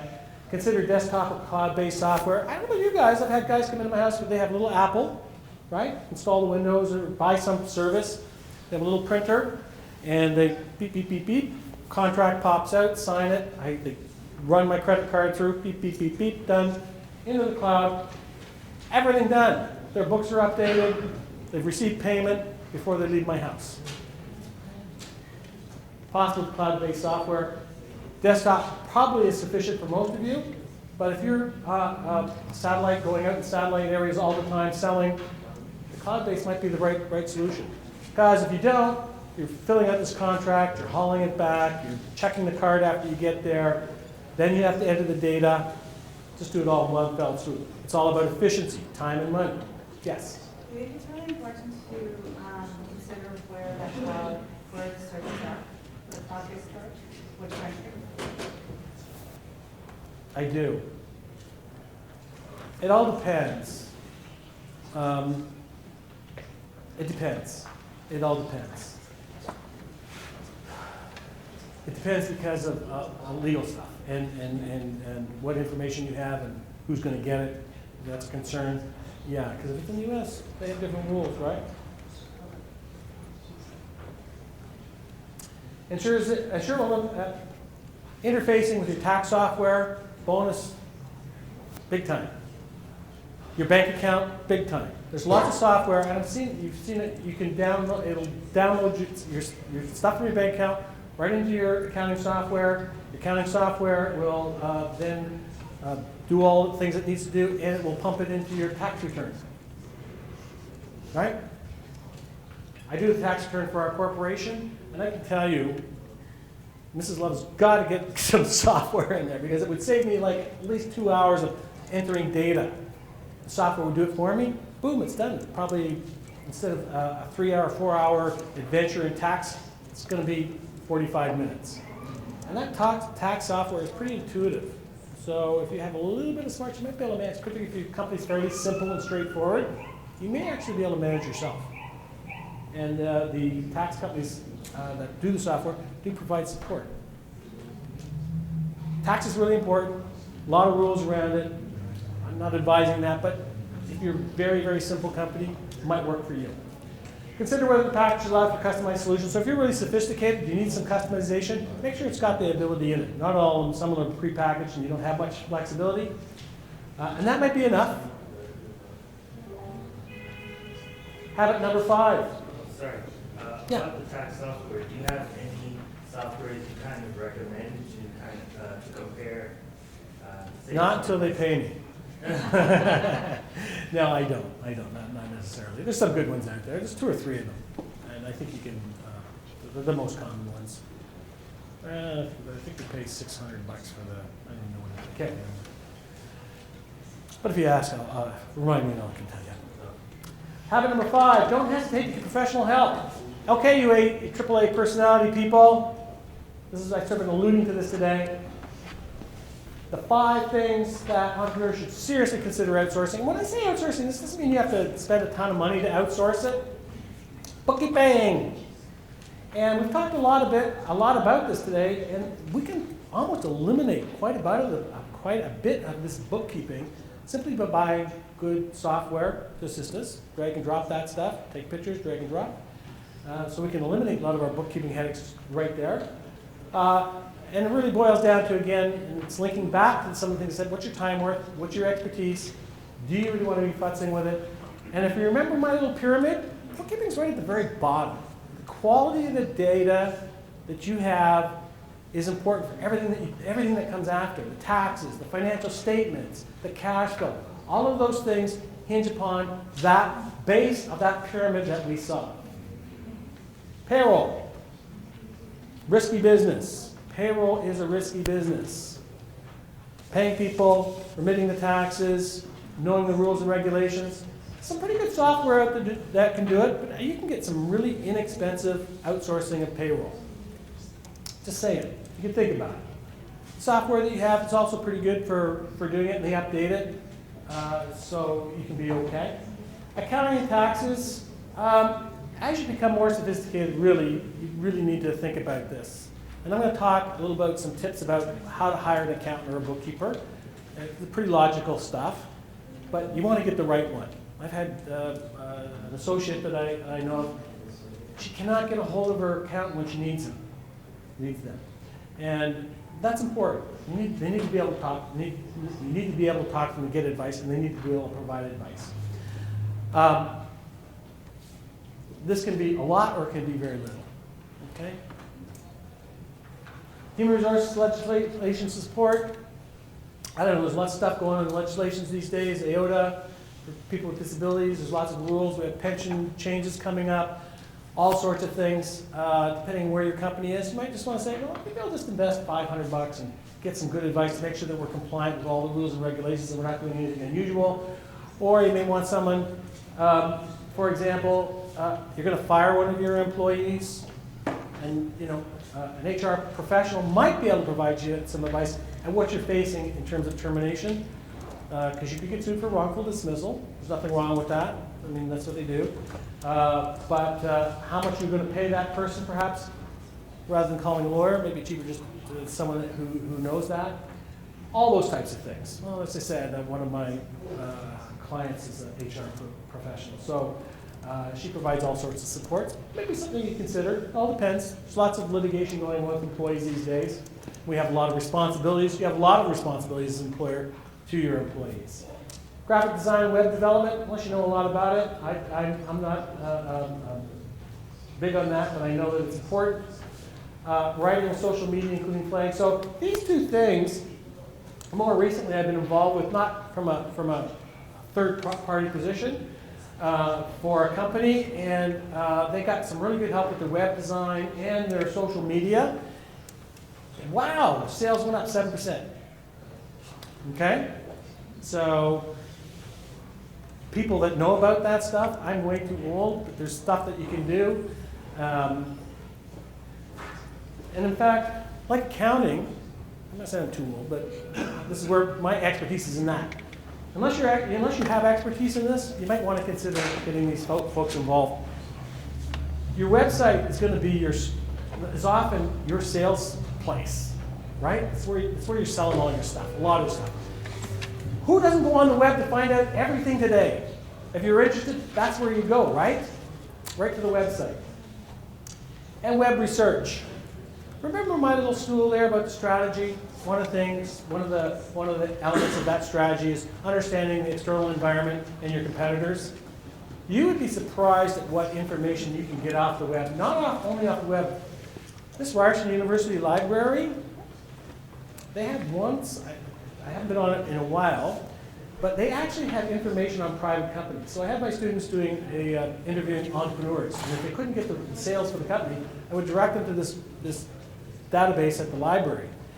And in doing so, I decided, well, I'm going to check and see how my Aunt Alice is doing on her little business, and my friend, a couple of my friends who are private businesses that are all saying they're doing great. And sure enough, there's data on every single one, how many employees they have, what their gross revenues are, all sorts of information. I don't know how accurate it is, because I really couldn't go on and say, hey, Kevin, I hear your sales are 3.6 million. I mean, kind of like, what do you call that? Sort of creeping their Facebook and stuff. That'd be like creeping their stuff. And then you really can't claim to be a friend when you're being that creepy, right? But it's all out there. So you can do a lot of competitive intelligence, right? So as your company becomes more, and you want to understand that market that you're going into, that niche market, who's in there, what they're doing, what kind of sales they're getting. I don't know, pretty attractive to me. Yeah? With the library class, is that primarily reading? Yeah. Private companies, that's the important part. Companies that you wouldn't be able to just go on the web and find it. I just couldn't believe it. It's a really good site. It's really good. In fact, I think it's a very expensive site because I thought I said they have a maximum of 10 licenses at a time. So for this whole university, only 10 people can get on there at one time. So a very expensive database. I haven't been on it in a year or so, so I know that they've been cutting back the library, so I'm not sure if it's still here or not. 5 questions to ask a potential bookkeeper. So what do you want to know from your bookkeeper before you hire them? They're not subject to the same strict regulations as a professional accountant. But where did they learn their skills? You really want to do this stuff. You really need to know. It's the foundation. So if you're going to hire an accountant or outsource to an accountant for a couple days a week, you really want to know what they can do. You want to be sure that they're available. I would actually check their letters of recommendation. Do they have them? If they don't, there's lots of people out there. Don't get stuck on one. Look for testimonials that can show that they can process information accurately. Accuracy, foundation, it's important stuff. Accuracy in accounting. Accuracy in accounting. I can't tell you how important that is. Look for the ability to respond to your questions in a timely manner. Really. They're helping you. And if you need information, you want to be able to get to them. And bookkeepers are usually pretty good. It's the accountants you have to watch out for, actually. Are they experienced with the software you're using? So if you do have a software package, are they familiar with it? Because if they are, you don't want to pay them. They're going to be slow. The learning curve. Did you take the learning curve in school? There's a learning curve. When you first start doing stuff, it's something new, it takes you a long time to do it. But after you get experience at it, you can be very quick. So you're going to save yourself time and money if they're experienced with the software that you're using. They won't be experiencing at your expense. A lot of accounting firms, and I think I mentioned this already, right? If you have an accountant, they will have bookkeepers available at a much lower rate than the accountants charge, and you can access them that way. Errors and omissions insurance. Make sure they have errors and omissions insurance, okay? Because if they screw up, can I say that? They mess up. You want to make sure that there's someone backing them up that can cover you. Because if they mess up and cause you a bad decision, you get sued, you're going to sue them. And so you want to make sure that they have some insurance. Professional accountants, to go into practice, must have errors and omissions insurance. It's worth asking the question just to be sure. Bookkeepers don't. So make sure that they have it. Are they able to communicate your financial information in a way to clear and understandable way? If you can't understand them, move on. I don't mean to sound cold. Insight for hiring an accountant. You can start with referrals. That can't always, it's not always a pure test, but you can start there. You need to know what you want, right? What you're trying to look for. And from just listening to you today, most of you seem to have a pretty good sense of what your businesses are and what you're going to need to know. Accessibility, that's really important.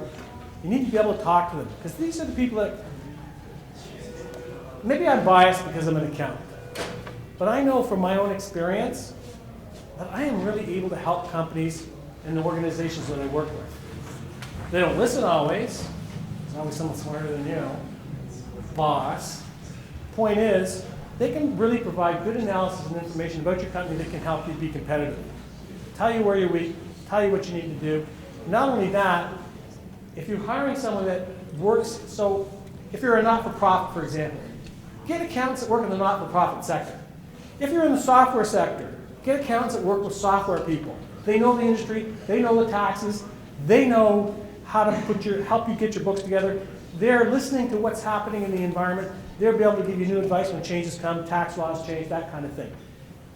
You need a brain surgeon, you don't go to the heart doctor, right? Try and find accountants with the expertise in the area that you have. Sure, they're qualified, they've met certain standards and all the rest of that, expertise in the area that you're interested in working is very helpful.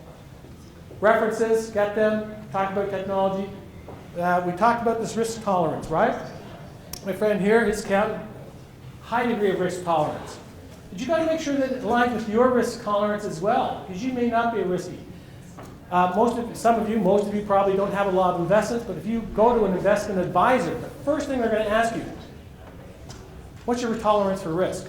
Because that will inform what kind of portfolio you're going to have. You want to have a lot of money, or you want to take the risk. High risk goes with reward, right? Low risk, low reward.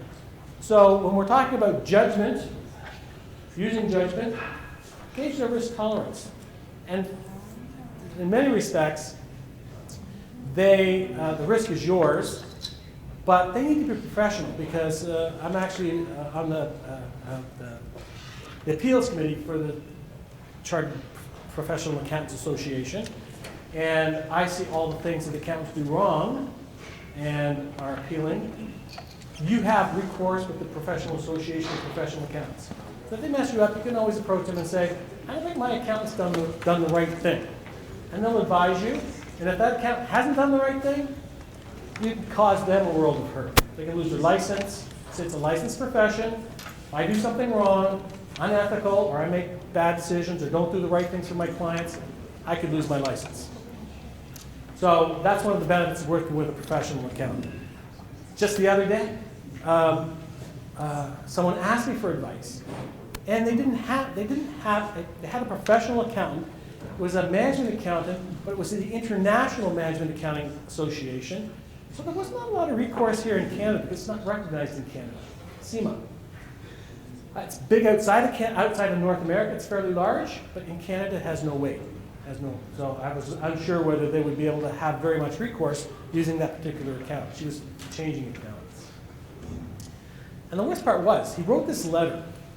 And the reason she asked me, because it was an accounting letter. And if you read it, it sounded like some of my student papers, where they take all the buzzwords and link them together.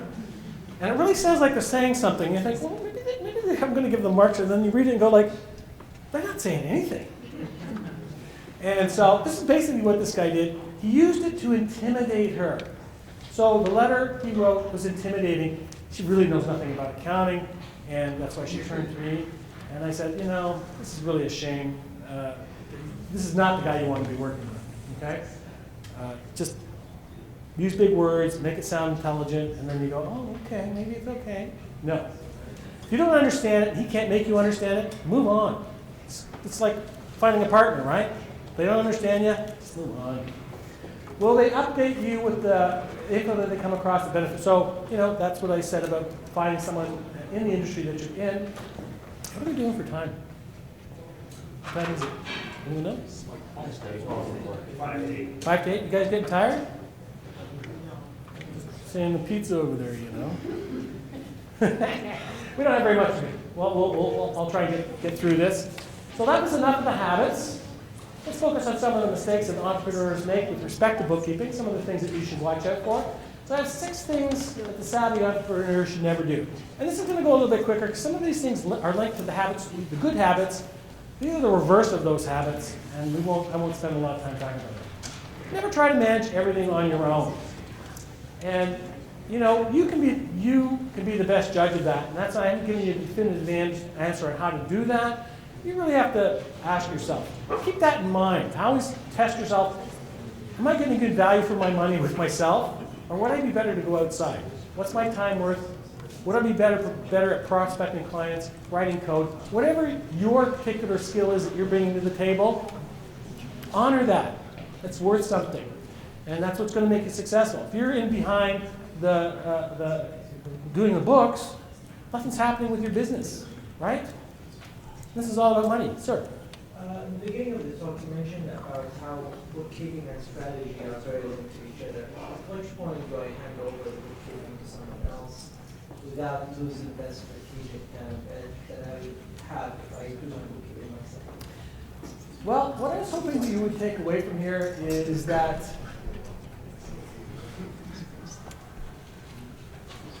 as soon as the bookkeeping keeps you from doing exercising, executing your core competency. When you have to choose between doing bookkeeping and promoting or making your business work, that's the time.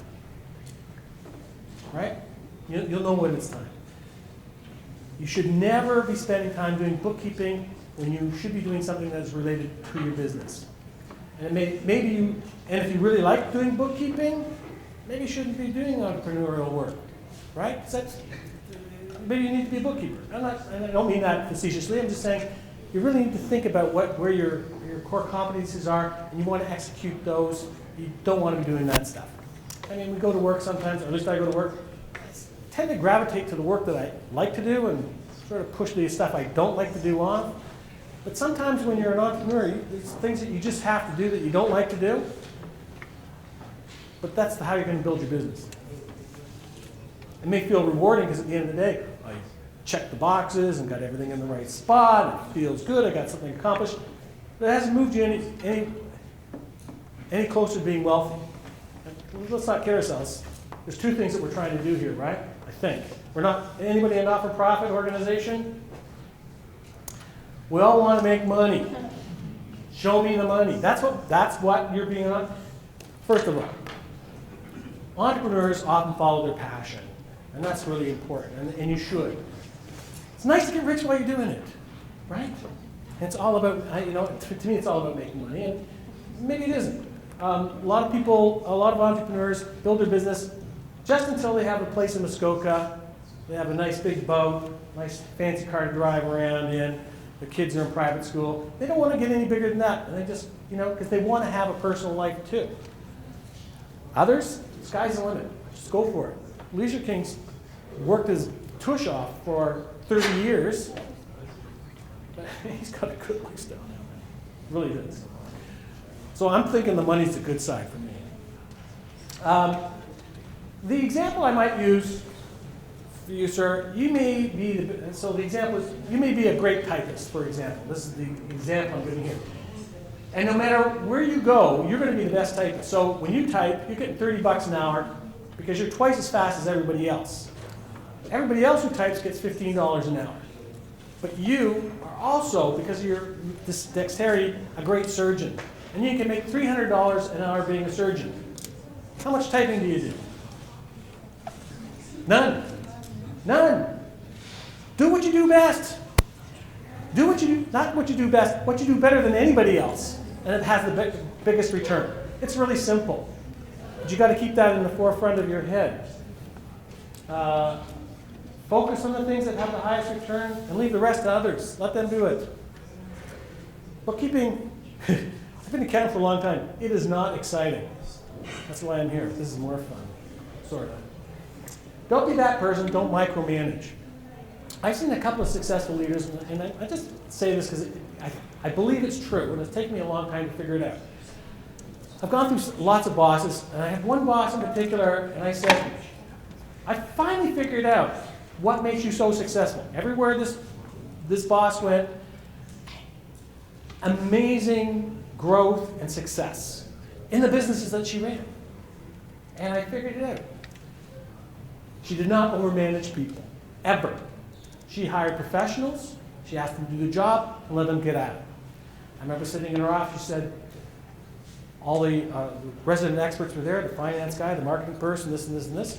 And she says, here's the project, what are you going to do? Blah, blah, blah, blah, blah, blah, blah. Go do your jobs. That was it. That was it. And she never overmanaged. That was the one thing that she did. The other thing she did, she had that personal touch.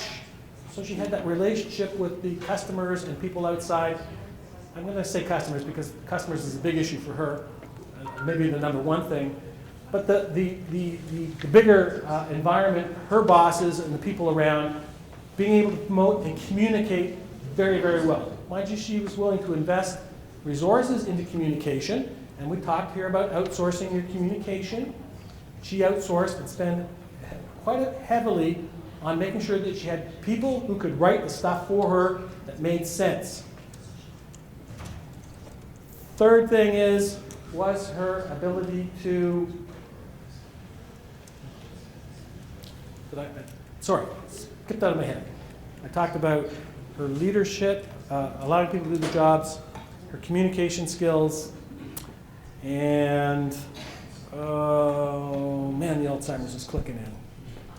Those three things, and when I think of it, I'll tell you. But she's been very successful.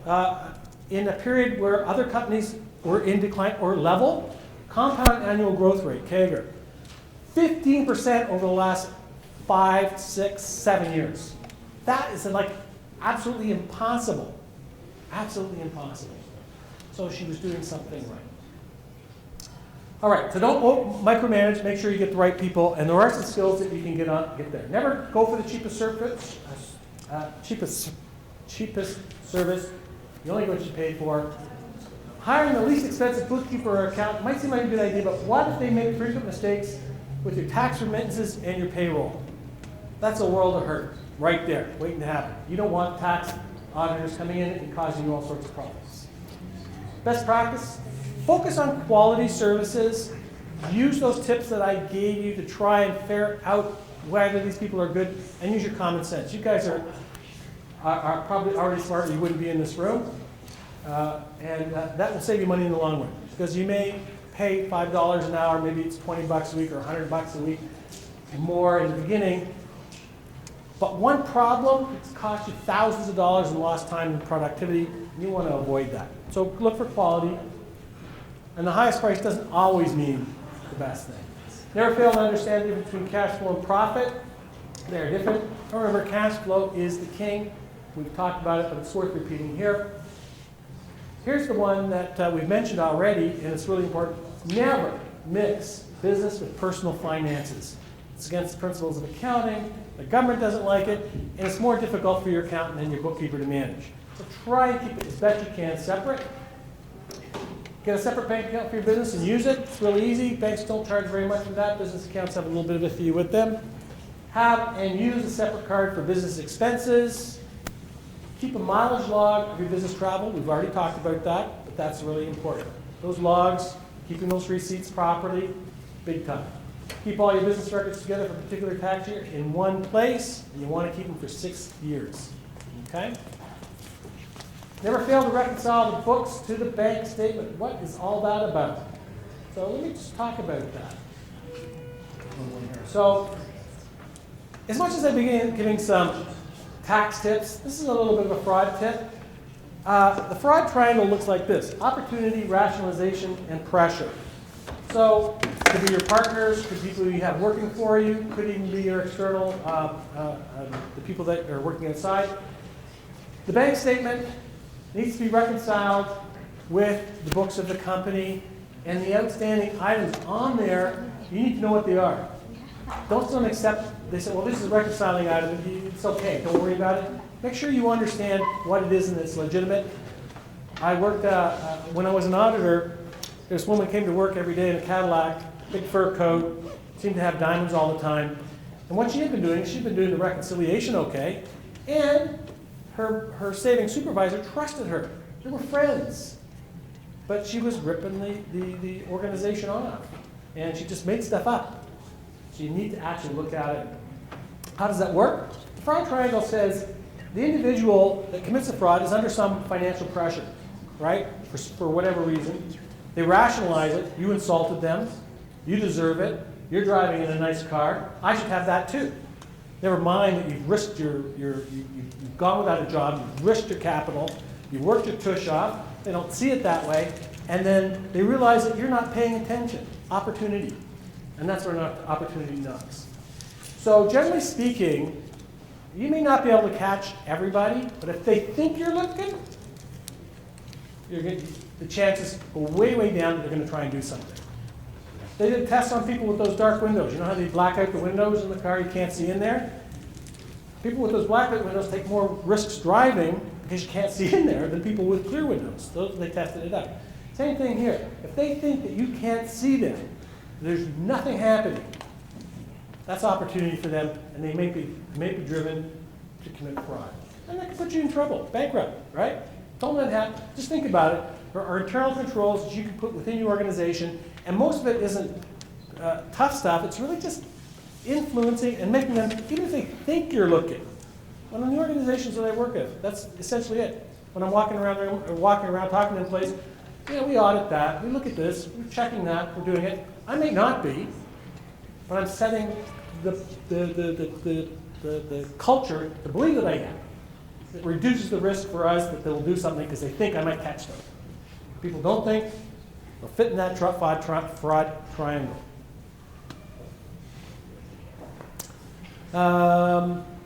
Electronic banking and bookkeeping software capable of all, it's sort of cut off there.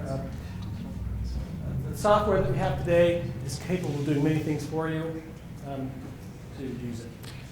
This could be number one. It was a toss-up. I don't know why I have it number 6. Never failed to properly pay or account for. Sorry, I did this in Windows, and this is Apple, so some of the stuff didn't come out quite right. Properly account for and pay your taxes. Payroll taxes, HST,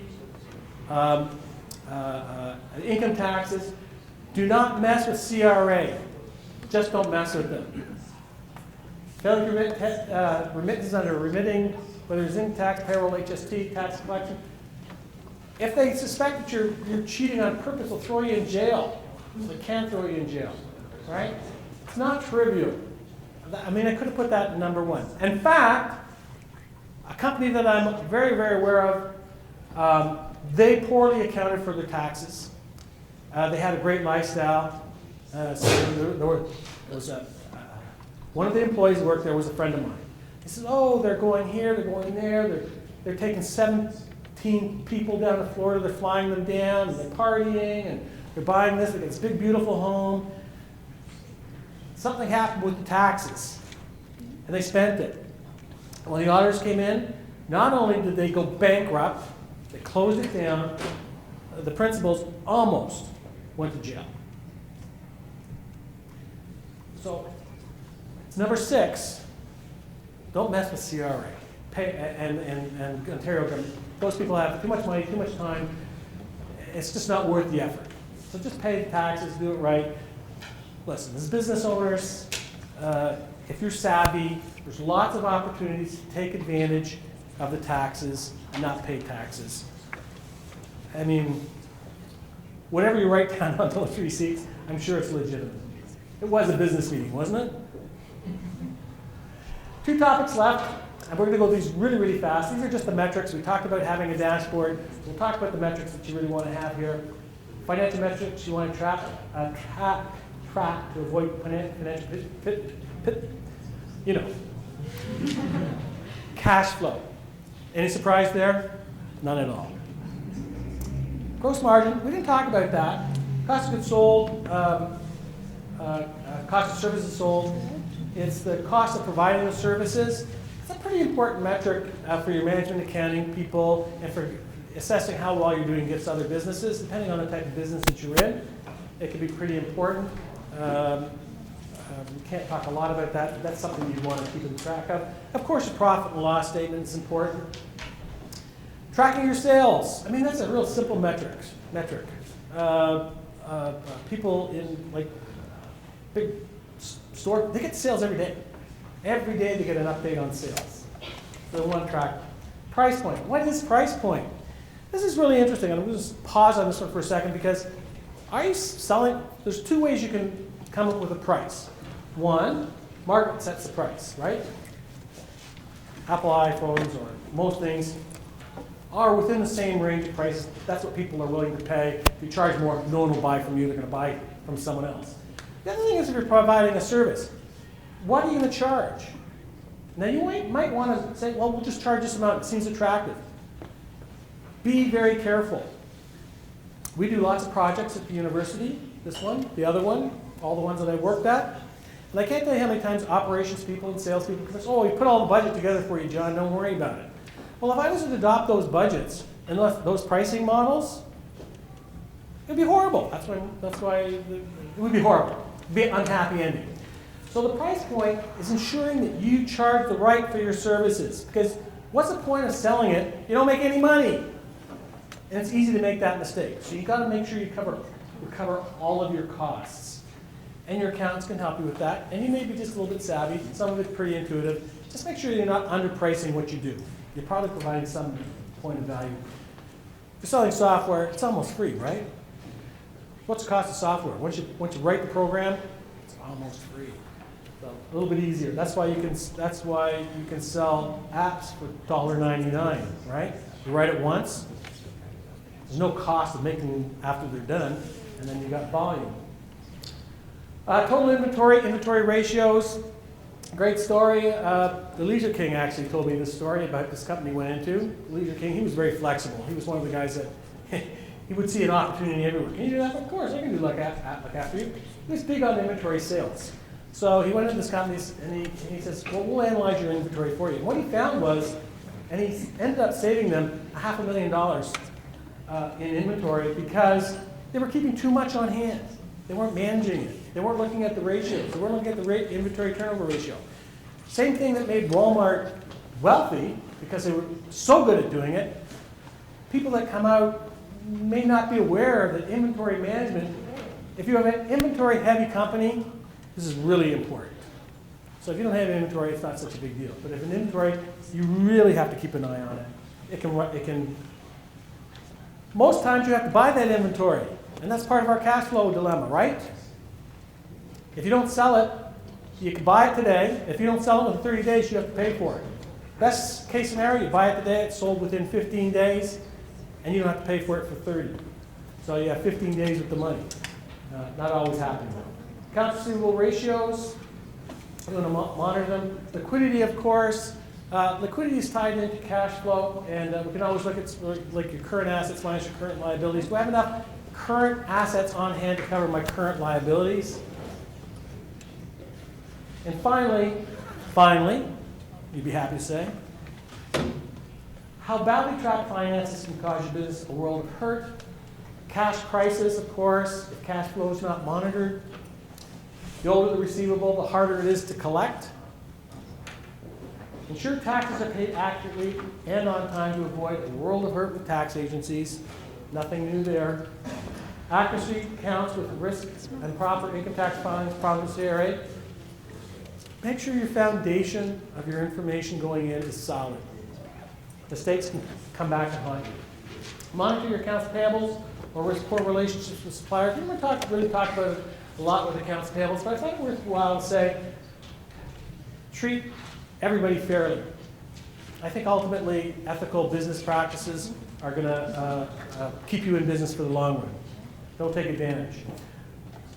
Your relationship with your business partners has to be win-win. Everybody has to win, or you find yourself not so good. Monitor your banking records to mitigate fraud risk. Right? So we talked a little bit about fraud. You want to check. One of the key areas is your banking records. They tie into most things. And monitor inventories to avoid cost of inefficient assets. So, what have we hopefully achieved today? I hope you can appreciate bookkeeping's link to strategy, and it plays an important role. It's just one element of it. I hope you have a concept of the difference between accounting and bookkeeping. They're similar, but not the same. There's a dividing line in there.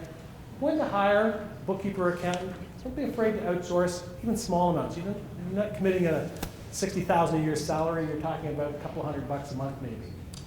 5 bookkeeping habits that every entrepreneur should adopt. Be aware of bookkeeping mistakes that put small business at risk. Receipts being the big one on the one that I really wanted to stress on the habits. No key financial information. So have that dashboard. So when you start to set up your accounting systems, know what things you want to track and track them. Would you go out in your car without a gas gauge or speedometer? Probably not, right? There's risks involved. And you want to minimize the risks by having those dashboard items available to you. Understand how badly tracked finances can cause your business a world of hurt if you're not tracking them. And thank you. Go out there and make some money.